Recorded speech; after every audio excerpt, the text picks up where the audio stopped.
Okay guys, we're here, we're at KSR Performance. We've been here all week, and now it is finally time. We're at a point with the Camaro where I can take this thing out and start working on this. So we're gonna pull it inside, put it on the lift, and we're gonna check our caster camber and our toe, make sure the alignment is good. And then this thing will be pretty much ready to test. I might mess around with my bars in the back here, my lower bars. I think I need to drop them down one hole in the back because I need more anti-squat. But I'm very limited on what suspension changes I can make because this is a real stock suspension car. It's not got Marillac torque boxes or none of that fancy stuff in it. It's 100% stock, just reinforced. So I've only got one more set of holes that I can even go to, so hopefully that will fix my anti-squat issue that I've been having, and I'll try and get it to separate harder than what it is in the past. So I'm gonna hop in this thing, fire it up, and we'll put it inside.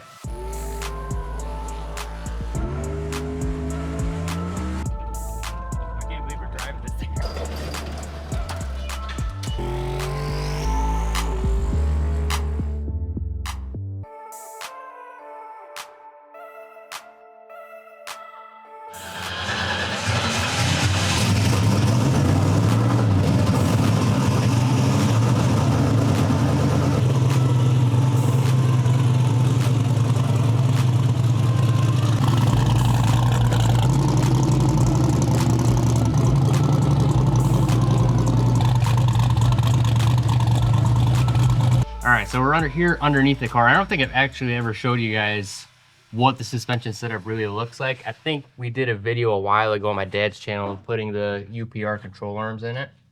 But you'll see right here, this is real deal stock suspension. Like I said earlier, no Marillac torque boxes, nothing like that. This is simple as it gets. So this is pretty much all the adjustment that I have right here.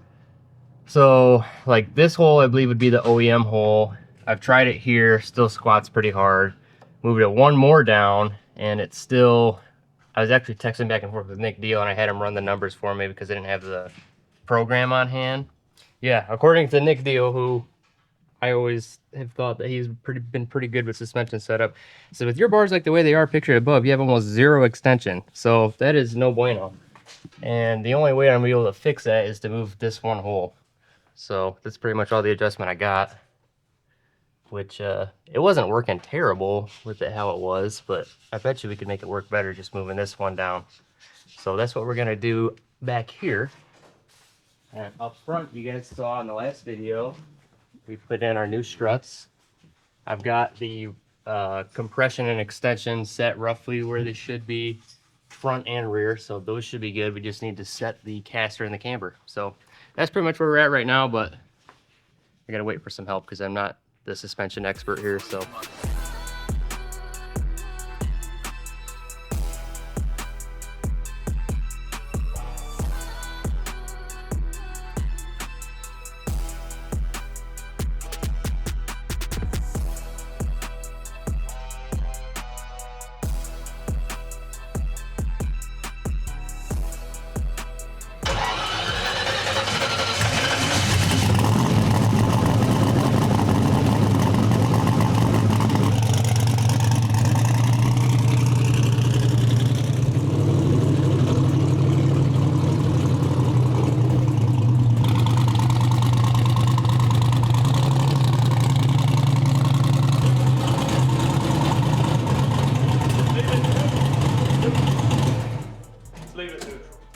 All right, guys, so Kevin is super busy in there wiring, and I can't really take him away from doing what he's doing right now. Plus, right directly across the street, you guys saw me drive over, that's Kevin's shop right there. We have the alignment guy. So I was actually talking to Eddie, and Eddie told me, hey, we got a really good alignment guy that has all the equipment to do it really good. Why don't you just take it over there and have him do it? So it's the end of the day. He wants to take off at 5. It's 4:30. So I really appreciate Grady is the guy's name at the alignment guy over here in Gainesville, Florida. So big shout out to Grady for getting me in at the very end of the day to get my car done so we can go testing tomorrow. So we got it on the rack. He's gonna start working on it here. I'm gonna put the battery charger on because my battery's about dead. And we'll see you guys at the track.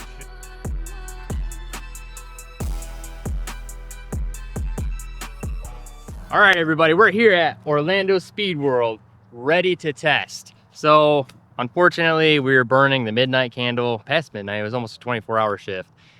Working on the Camaro, we were not able to get it done. So I'm sure you guys have probably seen that on my dad's channel, just trying to thrash on that thing, get it done. It just wasn't gonna be right or even close to do it the right way and get it out on the track. So said, whatever, screw it, we'll just come back later, and or Kevin will drive it up to us. So we've got just my Mustang that we're testing with today. So we're all ready to go. They're about ready to open the gates, so let's get it.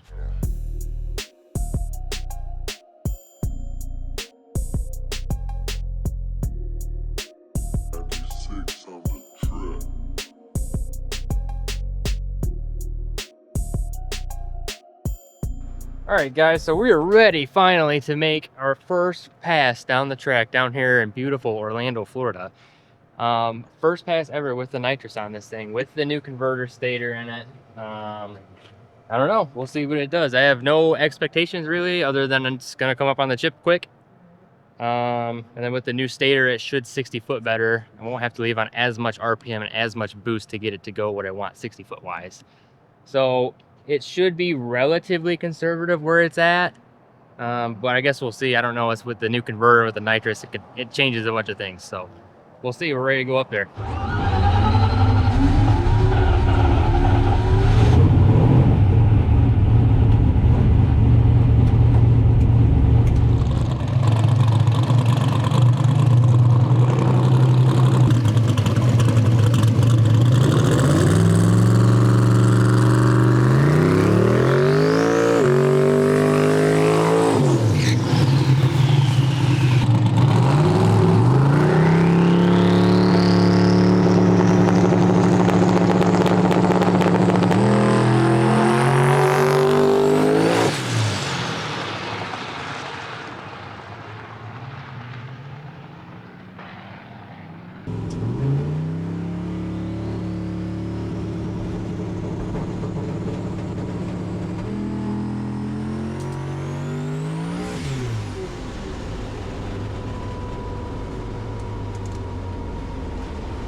All right, guys, we are back from Florida. We're up here in the not so nice weather, Michigan. It is nasty cold out and I don't like it, but I'm here right now because I forgot to show you guys the data log when I was at the track. So I'm gonna grab that real quick before we continue the rest of the video. All right, so we've got our data log pulled up. Let me find a seat real quick here. So Nate, if you wanna come around the other side of the computer. Here is our very short pass. You can see that it had gotten up to the chip just fine. I had the chip maybe just a little bit low. It's set at 4350, I believe. Came up on the chip fine. I started yanking timing out of it right here. And apparently I just have not been taking enough timing out of it, really trying to knock it on its head to try and build boost. Because, I mean, this is our boost line right here, this dark red line. And it is just super lazy, so I don't know. I guess I just really need to, I mean, I'm sure that there is probably a little bit of just normal air stuck in the nitrous line because I don't have a purge solenoid on it. I tried clearing it out before that pass just to try and get rid of the fresh air and put the nitrous in. So I just need to yank a bunch more timing to try and get it to build boost there because it only left on 8 pounds, 4,400 RPM, 4,300, 4,350. Which is not near enough. You can see right here in the data log where it just bogs right down. I mean, it's just, it flashes to the stall speed basically at 4,900, 5,000 RPM or so, and just carries that out until right here. And all of a sudden our boost started catching up, no more lag, and it just took right off. And you can see it kicked me back in the video. Like, I was looking down because I thought that I had left in second gear. So if you guys were watching the in-car, you could see me like looking down like this. It's because it was so slow, I thought I left in second on accident because it was bad. But just can't leave on really any less than like 4,600 RPM and like 13, 14 pounds of boost. If you're leaving any less than that, it's a complete turd. So that's kind of what happened. And then all of a sudden you can see right here, I'm still in at wide open throttle. and it shut off. So it picked up really hard, something let go, engine stopped spinning over, I'm wide open, and then obviously I let off because something is wrong. But you can see, still got RPM signal, it just slowly coming down to nothing. And there it is. So without further ado, let's get back to the pass.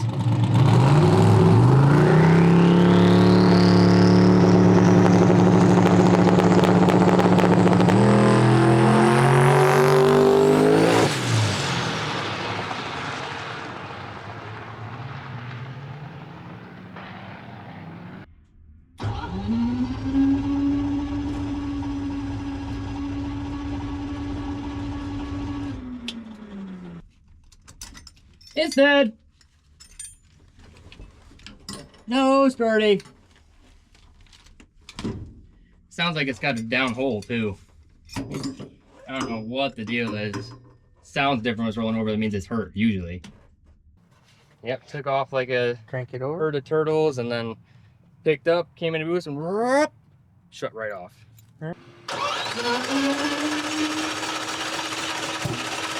Okay. It sounds weird when it's rolling over though. It's never rolled over like that fast. Like it used to turn over, could watch the tack on the Holly dash, and it turns over like 180, 160, somewhere in there. I turned it over here, it turns over almost 300. 300. Yeah, so something is freed up. I have no, I don't know. Either the pistons are gone and it's freed up, or something has happened to where now all of a sudden it cranks really fast. We've not run this engine since we did the Galaxy gas deal. And I know for a fact, because when I threw the bottle away, there was like nothing in it. We dumped like a whole bottle of that Galaxy gas into this engine when it was on the two-step. I did. Jason Sack did. Jason, if you're watching this is your fault. No, I'm just kidding. It's nobody's fault. But I pulled the plugs out though. I put brand new plugs in it before we came here, and the plugs look fine. Yeah. Well, let me go get the smart car and we'll tow it back and we'll at least take the spark plugs out and see if it's got any compression. It wasn't doing anything. It doesn't lose its lunch doing a pass like that. It goes on nitrous. That's what nitrous does. What nitrous wouldn't have been on right there, right? No, nitrous is off as soon as I let go of the trans brake. All right. It's only on for a trans when brake, it's above 8 psi and I let go of the trans brake are the two caveats that are in the program that shut the nitrous off. So it wasn't on the nitrous going down the track.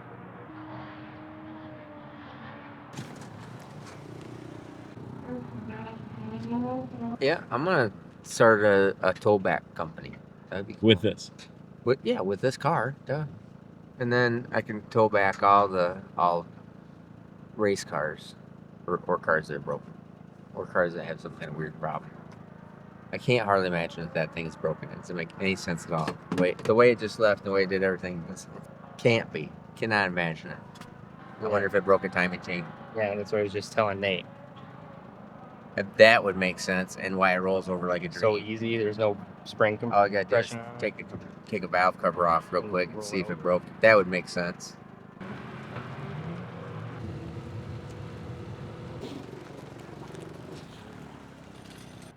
All right, valve covers off. I'll tell you what didn't happen though, is it didn't spill oil everywhere, so the catch cans worked for 330 feet. It's because it's actually a clutch. Can you bump it from out here?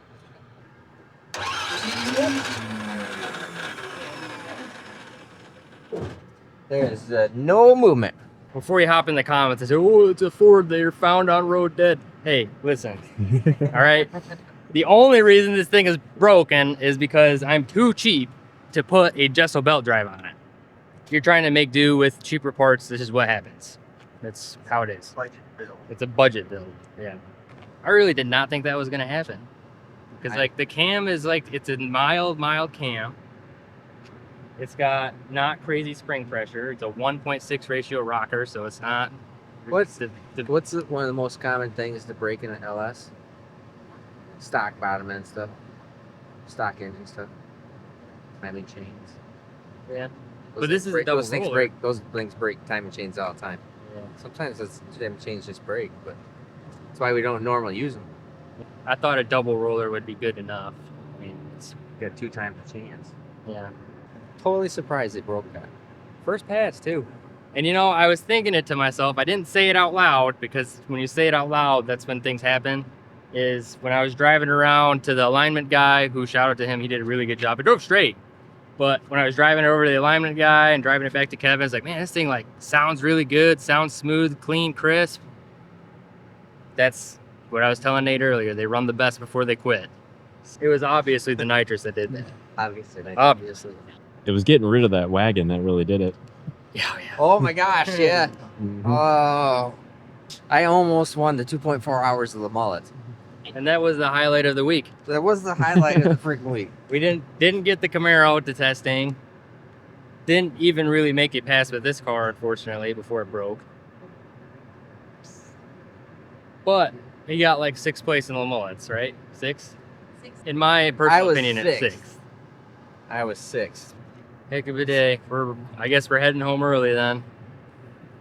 Maybe we'll go check out some drifting. I don't know. There's drifting going on next doors. I'm Kyle. Thanks for coming and watching my channel. I appreciate you guys. I'm gonna need you guys to hit the like and subscribe button on this one because I need to be able to afford to put better parts on my engine. So I'll see you next time.